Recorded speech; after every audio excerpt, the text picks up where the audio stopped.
I'm your host, Scott Martin, and today we have a guest co host, Fernando Labastida. Did I do Yeah, that right? you pronounce it perfectly, Scott. Yes. You don't understand how many times, if you've ever listened to my podcast, how many times I'm like, oh, I got it wrong. I think I have name dyslexia. I get myself all worked up because I don't want to get someone's name wrong, and I end up, because I'm so anxious about it, I end up messing it up. So Yeah, that's a thing actually. Yeah, it is. yeah. So welcome to the show. We're live, Thank, wherever this is Thanks for having me. syndicating and there afterwards. You and I met at CX. I was on your podcast. We're going to do a podcast, but I thought at the last minute I offered you to come on, and I thought let's just riff about what's going on this week. And just to give everyone a little bit of a background, I met him at CX. He was one of the keynote speakers, and he was the one I just went up and I want to talk to him. And the reason for my interest was he was so well articulated, something that hardly anyone talks about, in my opinion. I know that if you're in the know, you kind of like know this area, but category marketing and understanding category from a structural level of brand marketing and just efficiency to scale is, to me, it's like it's still one of the most critically, but everyone just brushes over it. It's like brand hierarchy and architecture, and you're an expert at it, and you have your own take on this called lightning strikes. You just did a conference, so if you don't mind sharing a little bit of your background, you just had a Yeah, live event. Anything you want to share on that? And let's kind of dive into category marketing. yeah, exactly. Well, actually, the conference is coming up. It's the Strike Marketing Summit, December 11th through 12th. Oh, so this So is a promo if for it. anybody, Yes. yeah, Good. exactly. What? So who Random, should go to this? Who should go to this event? So startup founders, bootstrap startups, as well as maybe minimally funded startups, but also solopreneurs and content entrepreneurs should come to this summit because I think, Hmm. especially when it comes to creators and content entrepreneurs, there's so much competition out there, and we're all trying to kind of compete within these really well established categories. And with category design and then marketing the category, it's like don't compete, be a category of one, right? Be the only person that people think of when they think about X category, and that X category is the category that you're going to invent. That you're going to design this category. So, yeah. So you want to know a little bit about my background, then, Scott? Yeah, just a little bit of like Yeah. how. Yeah. Okay. Cool. So so I'm a salesperson turned marketer, and I've always been a writer. Okay. So let me explain what I mean. So I started off in college. My initial major in college was going to be journalism. And I worked for the college newspaper of the University of Texas at Austin. That's the school that graduated Walter Cronkite. So it's got a really strong journalism school.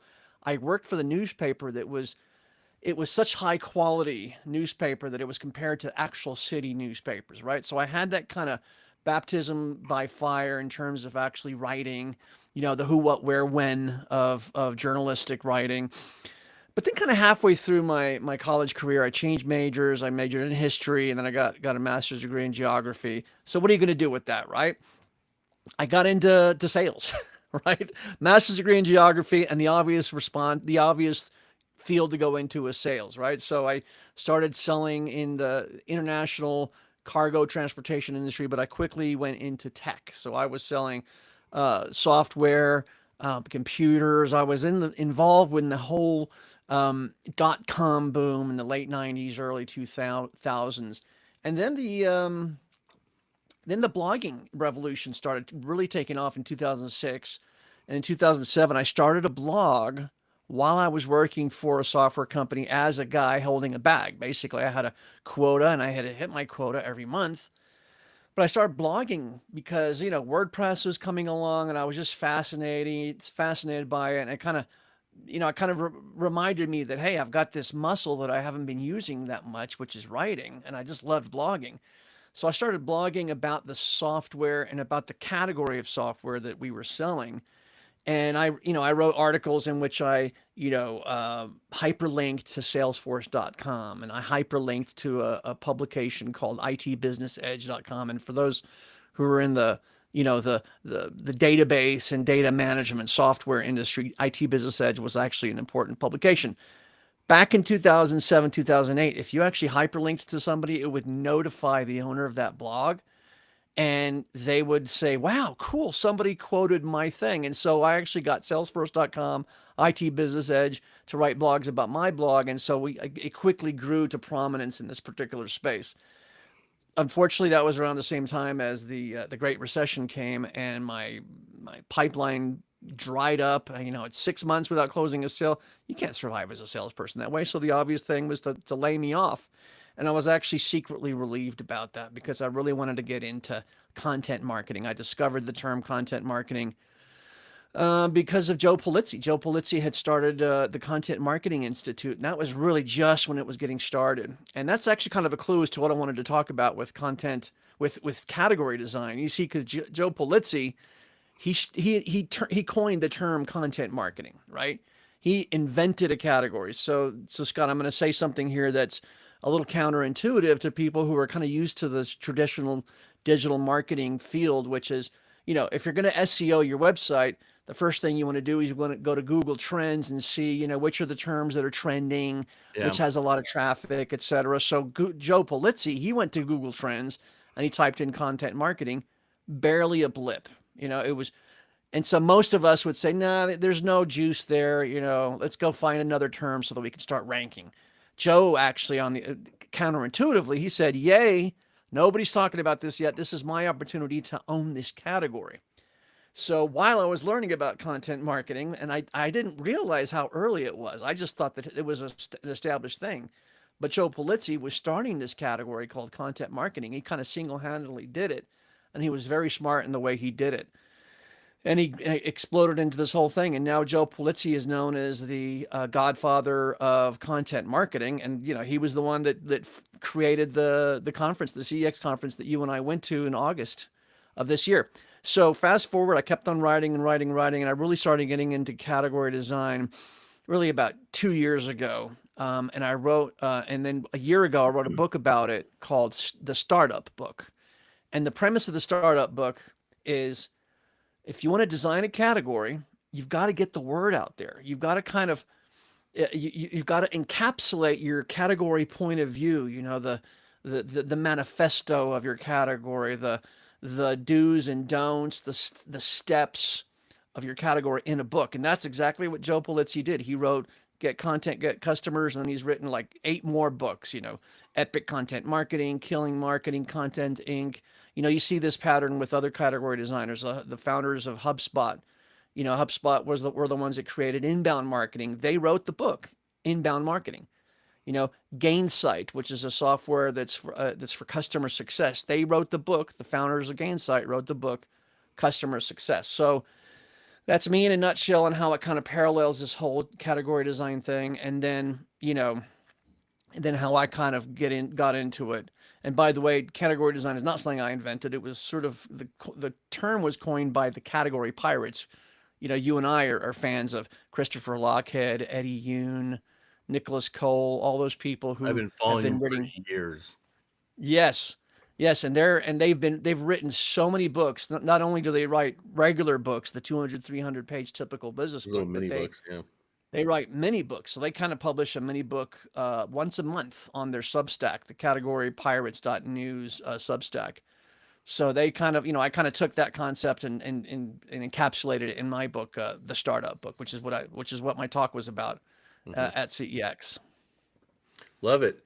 And that's the category design. It's not like Blue Ocean, right? It's a No, little different. It's like I don't even know what to call it. Like Blue Ocean's not. I think some people might go there and go, well, you mean I'm just going to go where it's not crowded? yeah, that's a fundamental misconception of category design.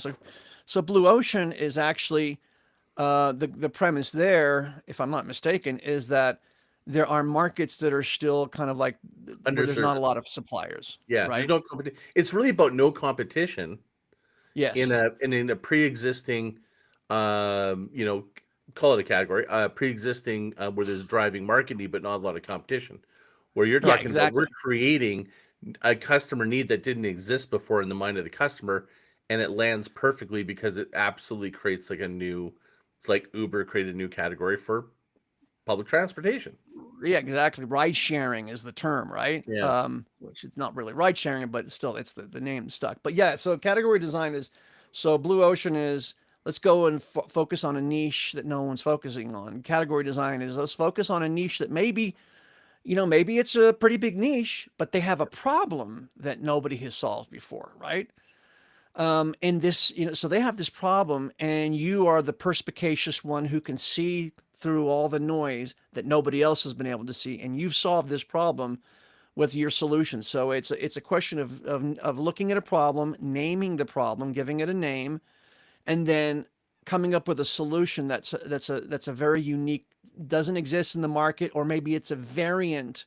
It's different enough from existing solutions that people can say, yeah, that's a new category.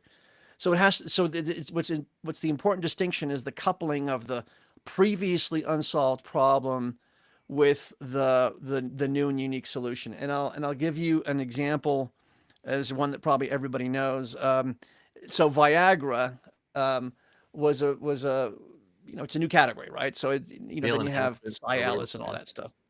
Yeah. So erectile dysfunction medicine. Before there was a term called erectile dysfunction, which Pfizer did not coin. Pfizer just popularized it. It was actually coined by scientists, medical scientists who were doing research on this. But before we had this thing called erectile dysfunction, it was called impotence, right? And so a man was impotent. That was an identity, and it was a negative identity. If you, as a man, were impotent, that means that you were less of a man. It was very emasculating. But then along came these scientists, and then Pfizer, who kind of took it and ran with it, and with their dollars, they popularized it through advertising. They helped this whole genre, this whole niche of men, which was a pretty large niche, who were unable to perform, in the bedroom, and they changed the narrative. They changed the story. So now a man wasn't impotent. He wasn't this identity, which was very emasculating. He had erectile dysfunction. So it went from being an identity to being a condition that they had that could be solved, right? So that was a shift in perspective. Erectile dysfunction was a name that was created. So the category was the problem was named and claimed, even though Pfizer didn't come up with it. They claimed it because they popularized it, and that enabled them to then sell erectile dysfunction medication, right? And then there's another example. My friend Chris Well, Stanley. just say one more thing. They've Yeah, recategorized yeah. it again. So though that was for people, that was for they once they saturated the market of people going, oh, dysfunction, they added male enhancement, which is now it's recreational. So it goes beyond a health issue to into recreation. So they expanded the market with a new category description. Right, And when I right. think So about, yeah, so I think that's like kind of a neat little thing for people to see the progression of like category upon category can happen. And we were talking about blue ocean. I view that as being a offensive defensive strategy, meaning it seems offensive, like you're going out and getting new market. You're really just defending a market. Where category design is both massively offensive, you're leading the charge, but you're creating a massive defensive moat of IP. And that's what both of these examples you're giving. That's the difference maker, and I think that's why I feel like I this discussion of category design. I'd love to like help you get more visibility on it because I believe it's the cornerstone of brand coherence. My category, the cornerstone of yeah, architecture, the cornerstone of differentiation. absolutely, absolutely. And I think it's kind of like the last, the last great strategy available to people who want to differentiate themselves, right? So you don't differentiate yourself within a category because you'll get buried, and everybody will, you're trying to be better, faster, um, higher quality, Say or that again. You cheaper. don't want to be what? You don't want to try and compete within a similar category by being better quality, Oh, I or see. Yeah. faster, or more luxurious, or cheaper, because somebody's always going to be able to come and be that one better, right? So for example, if you want to be the cheapest in a category, there's only one person that could be the cheapest. That's going to be Walmart. If you're cheaper but not as cheap as Walmart, for example, this is just an example, you're never going to win, right? There's no such thing as a cheaper strategy. There's only thing as the cheapest or the most expensive, right? So what you want to do is you want to be different. You want to be in a category of your own. And the category pirates talk about how when you design a category and you're able to position yourself as the owner of the category king or queen, you own about 76% of the category economics, which means company valuation. It means market share. There's a whole basket of different measures. Just think about the word 76, and then the rest of the 24% is where your competitors fight it out for the scraps, if you will. Now, in terms of content And by the way, as entrepreneurs, they promote their 25.4%, they're promoting you. exactly, exactly. Because so I was thinking about this the other day. I went and got icy hot for a family member who had, a back pain. And icy hot is in a category of it's a subcategory within topical lotions, right? But this subcategory is, I can't remember, it has some kind of scientific name, which is a combination of hot and cold feelings that are great for back pain, because you have the initial cold, which takes your attention away, your attention away from the pain, and then you have the hot, which relaxes the muscles, right? So icy hot, they're the dominant player in this category. And then there's another one, and the second player is like, I don't even remember what the name of it is. That's the crazy part about being a category category owner, right? You know who the category owner is, icy hot, but the second in command, the one who is second place is way down, like the 24%. And I can't even remember. I always try, I have an image where I look at it and say, okay, yeah, it's this name. Okay, this, and I can't even remember it anymore. So now content entrepreneurs, I don't know if you want to get into that or if you have any other questions, because I think it's very important for us to think about category design as something that's not this unachievable thing for companies with millions of dollars in ad budget to achieve. Yeah, and I think just even category, like understanding your category, even if you're not creating a new category, is something most people don't even think about. And the reason why I put emphasis on it before we've talked about creating a category is think of, like, some people are sort of drawn on about explaining, what they do for work. I call it landing the plane, right? Like what category are you in? I work with entrepreneurs. Well, what kind of entrepreneurs? A subcategory, in what vertical, healthcare, but what vertical? So like landing a plane is like, what? Tell me before. Don't tell me what street you're on, and then work your way backwards. Go to what continent, what country, what city, what street, and category is a really great way to kind of breaking that down. It's basically I call it category messaging. It's like chunk it down a bit, and then you can finesse it later, but help people understand where you're going. And that helps you also understand what categories you're working in. So Yeah. outside of category design, which I think is like big part of what we're talking about, which is a huge differentiator, I think category design itself has multiple. I've been using it in multiple different ways, not just for developing, a unique IP and direction. I'm using it for messaging too, right? Because it's really Totally. useful. Yeah. Yeah, totally. Um, So what were you gonna say so, about you know, content? so You're saying content marketing or what? What were you thinking there? yeah, I was going to talk about content entrepreneurs, so like Okay. suppose Can I you're just, not a if we're CEO gonna or talk about founder. that, can I just mention one thing? I Yeah, just go ahead. listened to Joe Paluzzi. He just did a live event, right? He just did a live, like just like we're doing with Robert Rose, Yeah. and I know you know them both. And they were just talking about Gemini. And so I just, was thinking about this while you were talking and just connecting with what they just said. Gemini is starting to produce almost like on demand, sort of like little micro pages. And the whole thing with AI is it's going to recommend people. Well, if you own the category, who are they going to recommend? Like it's no longer discoverability is going away. Organic search and sort of anyone's patience for sifting through goes down. I think that number you just described in the world of AI, it's not 75-49 or whatever. I think it's more like 99-1. Like it's because it literally, like, you got to think about how are we going to live, and then also the next level, which is verbal. If we're going to talk, Hmm. and I'm going to use my phone, I'm not using search anymore. I'm using just voice, talking to AI to go, can you give me Kleenex? It's going to give me Kleenex. It's not going to go Hmm. through, well, do you want tissues from Superstore? Or do you, like, they're not going to do that. No, no, absolutely, absolutely not. And it's a shortcut. So it's a shortcut for people who, if they want to make a decision, we're always looking for mental shortcuts, especially now when we're overwhelmed by I don't know, I think it's 5 or 6 or 7,000 commercial messages that a human sees every day. So our brain is always looking for shortcuts, and category design is perfect for that shortcut. So, you mentioned, It's a sustainable shortcut. Most shortcuts in yeah, marketing are like these growth hacks, and they're like, it's a shortcut. Whenever they hear a shortcut, I'm like, oh yeah.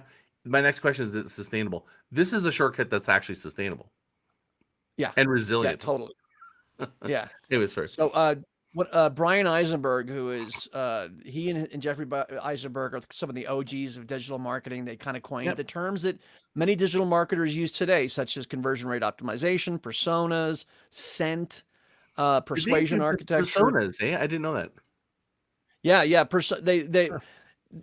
like, for example, scent wasn't actually, they didn't actually coin it. It was kind of like the thing with erectile dysfunction. Pfizer didn't coin it; it was a scientist. But scent was created by some very geeky person at Xerox lab, right?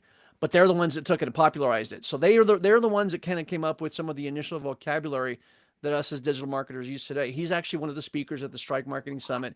But what he talked about was, um, if you're showing, if LLMs are recommending you, right, above anybody else, then that you have a 23 times conversion rate versus if you get to like the top of the search results in Google, right? So it's something crazy like that. He said that in a, and I don't know if I'm saying it the right way, but that's the term he used, and he actually was paraphrasing what Mark Schaefer talked about in terms of, the conversion rate for that. But getting to content entrepreneurs, content creators, etc. Think about people like Brene Brown, who is known as the vulnerability person, right? How to incorporate vulnerability as a leader, right? She didn't invent vulnerability. Okay, so she didn't design this category necessarily, because the word vulnerability has existed for hundreds of years in the English language. But what she did design is she did design the category of vulnerability as a leadership quality, and so she is indelibly etched in the minds of those of us who know, Brene Brown as the vulnerability person, right? Or let's think about Ryan Holiday again, another. These are thought leaders. These are Is people that that, considered maybe a category or a category description? it's a category description, and it's Yeah. kind of like a subset of category design whereby, Yeah, it's you because can either you're right. design. Like, it's like Simon Sinek. What's your why? Like, that's not the category of consult. Like, that's not really a category, but it's technically it's a category description or something. I don't know. I was curious if there's an It's actual word. Like, is there a way of differentiating those two?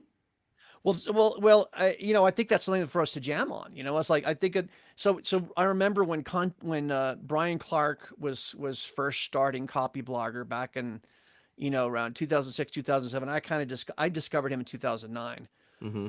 But he kind of came up with a very simple formula, which now I see it as sort of like a personal. So this is different from category design, as in you're inventing inbound marketing or content marketing. Yeah. This is more like you as an individual becoming known for a certain category that didn't exist in a certain context.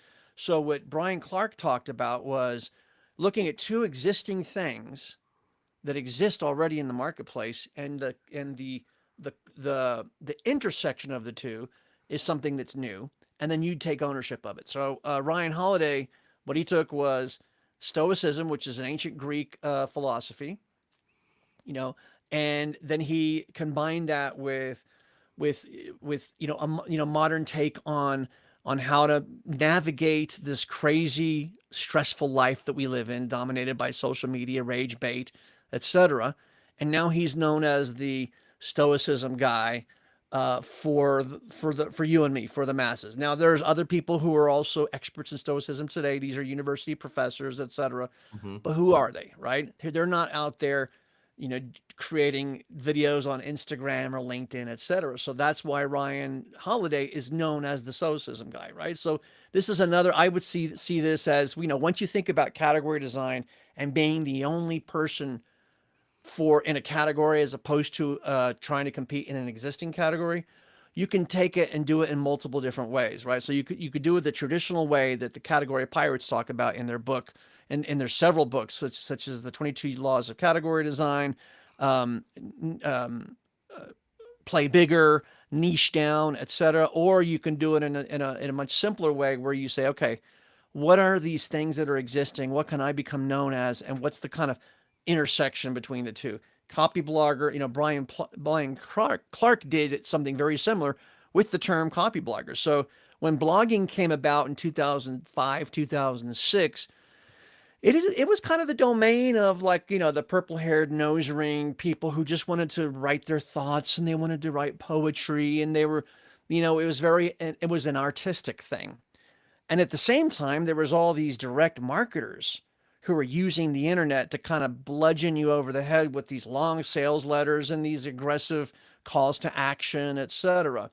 What Brian Clark did was he combined the two things, the kind of like the cool, you know, um, the slacker mentality of the original blogging with the copywriting effectiveness, not the copywriting style, brashing your face style of direct marketing. And he created Copy Blogger, right? Which is sort of like this is what he, in fact, he Intersection. actually came up with a community called uh, Internet Marketing for Smart People. That's what he's, and that immediately cut through all the noise, and people knew that they were speaking to them. So I kind of felt like as though he was speaking to my, I wouldn't say I'm a smart person, but I kind of felt like I identified with those people. I wanted to make money, but I didn't want to be cheesy or brash like a Dan Kennedy or somebody like that.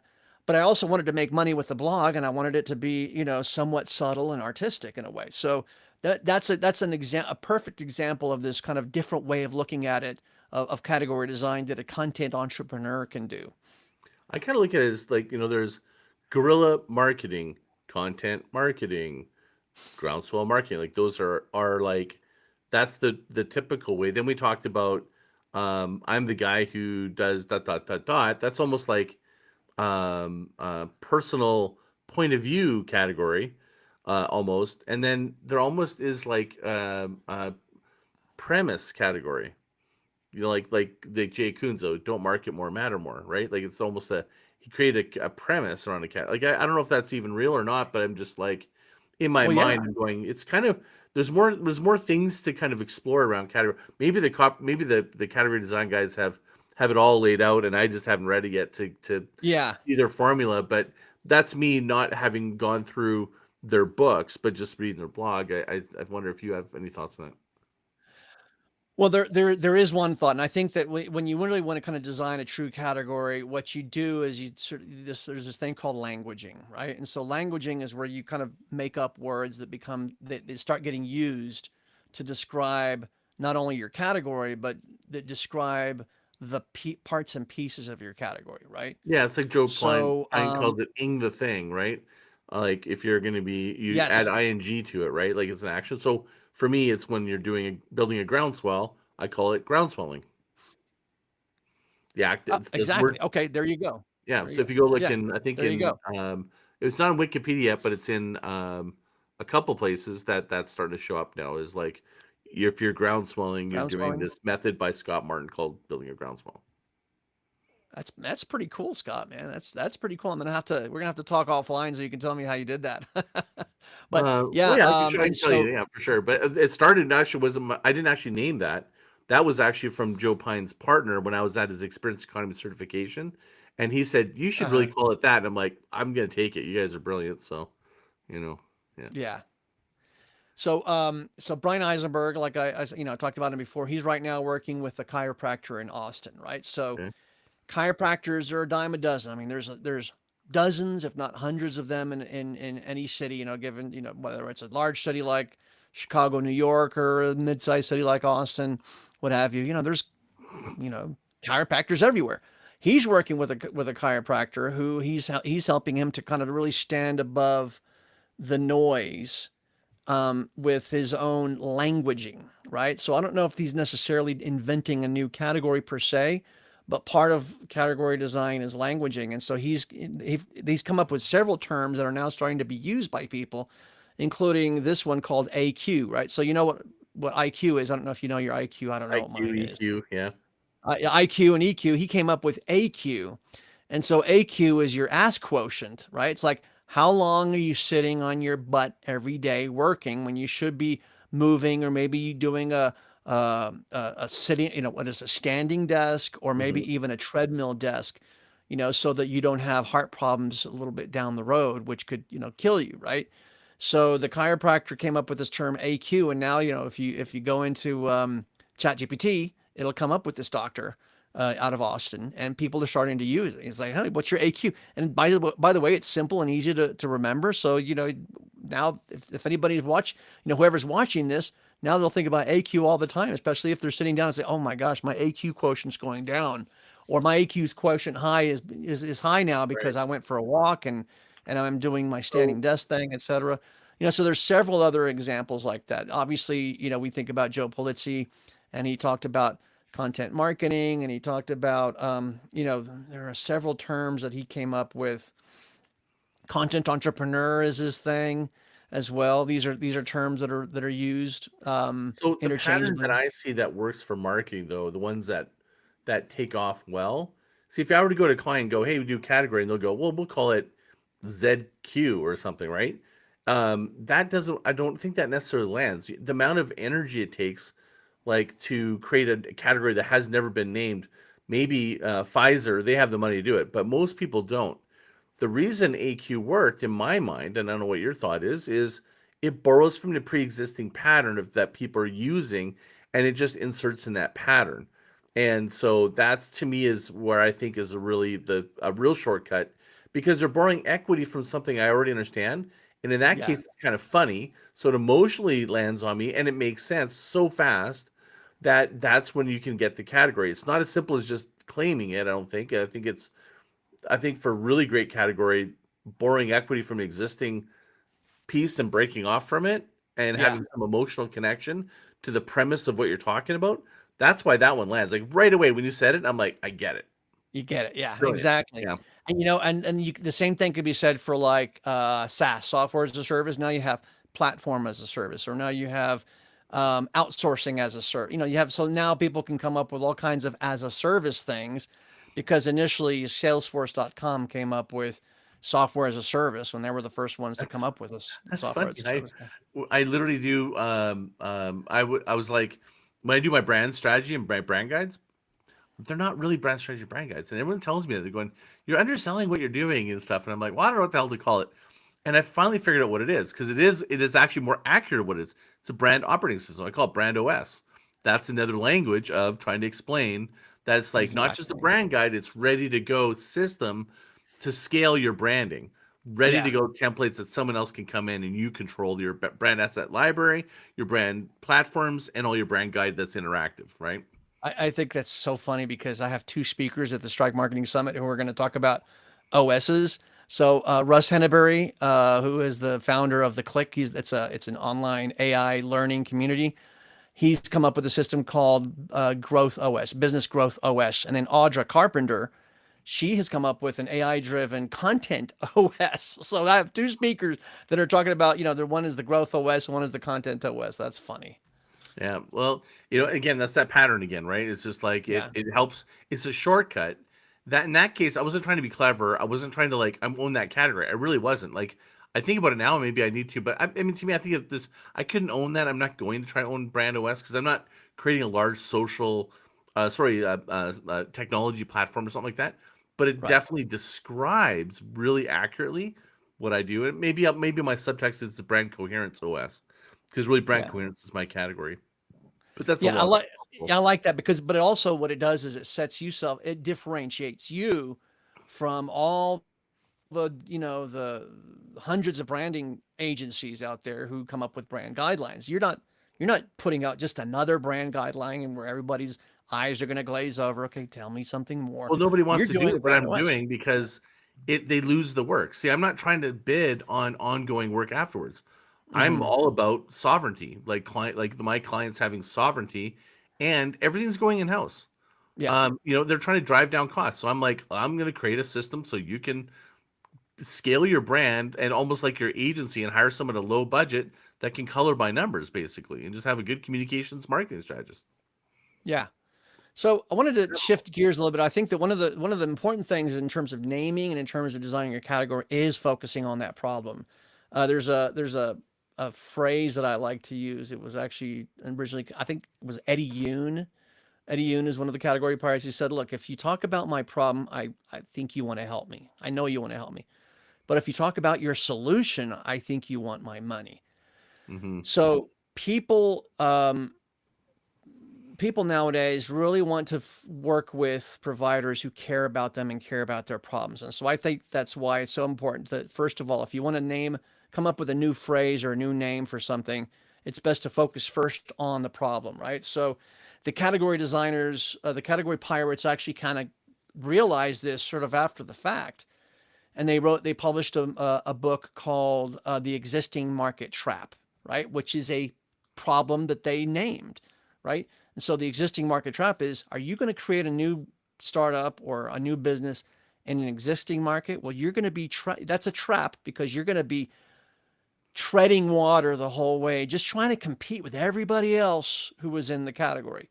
Um, Chris Stanley, who's the mini book guy, he's sort of created this whole category on mini books, which the category pirates kind of started, but he's taken ownership of it. So he talks about the big book lie, right? So the big book lie is, and actually I think it makes a lot of sense. It's this myth that we have to write a 200, 300, 400 word standard business book just so that we could be taken seriously, or just so that we can actually say that we're an author of a business book. And the reason why we have to write these 200, 300 page books is really just because during the era of publishing companies, where the only way we could publish a book was to do it through if we got a book deal, that was the minimum that you had to do. You had to do some kind of like 60,000 words, 300 pages, etc. Now that all those gatekeepers have been removed and we can self-publish, it's like, why put in all that other additional fluff in the, usually it's like about 50 to 75, maybe 100 pages in that book. That's the real core content that you need to, to do something new that you want to learn about. And so that's why Chris Stanley talks about the big book lie. And with my category that I'm right now, I'm starting a new category called the strike marketing category. The problem that I've coined is, or the name that I've coined for a problem is the invisibility trap, right? Whereas especially when it comes to bootstrap founders, we're essentially invisible. We're marketing to maybe our to the choir, we're to the amen corner, people who already know us, or we're shouting into the void, and we're just not being seen, especially with this flood of AI content that's coming in and just overwhelming everybody. How are we going to be seen above all the noise? And that's where strike marketing comes in. Ooh, So I it's like the that. invisibility trap. Mm-hmm. Yeah, I've got to figure. I got to maybe articulate more of the. So since we talked, I've actually I've for publication. I went on and I've got a pre-sale already for brand coherence, so I can anchor my category like you and I talked about. So that's kind of, I'm actually going to make it a short book like we talked about, Perfect. because it was. I Perfect. mean, my title shift. I've been working on it for a year and a half, and it's like it takes forever. I got like 66 sketches. It's a big thought book, but I think that that largely might be my last big book like that. Like I actually think I want to chunk them out a little bit and do more mini books.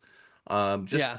you know what I mean? Like just say less, because people just don't have a whole Yes. lot of time right now, anyways. But No. I think that's really interesting. So for brand coherence, I would like to. I need to figure out, maybe that's a session that you and I can do live and workshop with me. Is like, how do I articulate my problem? That Yeah. that what brand coherence provides. And I think it's interesting with the time that we have left. We don't have time to jump into that, but Yeah. Yeah. awesome. This was great. Thanks for jumping on and like in short notice and doing a quick little jump on. We'll do it again. I mean, if I maybe we should just do this next Friday and carry the conversation again. I'm It's up such for a it, we man. barely. I feel like I'm we barely always, scratched the surface. So, do you want to talk again next no, Friday? there's so many other things. There's so many Okay, other things that I want to say, but I think we can leave them till a let's next do it next. session, Let's a just do it next next live Friday, session. and then we'll put the Yeah. full. Then we'll go and then we'll record the podcast and go into deep dive then. All right. Perfect. Perfect. All Okay, right, everyone, man. thanks Scott, for this has been so tuning much in. We'll fun, see you man. guys next week. We're 15 minutes late today, but usually it's 2 Eastern Standard Time, 12 Mountain Standard Time. Till next time, just need to get a shotgun from you, my friend. Got to give me one of Yep. these. You got to give me one of these. The shotgun, the point. There it is. Okay, see you guys. Have a good one. Bye. All right.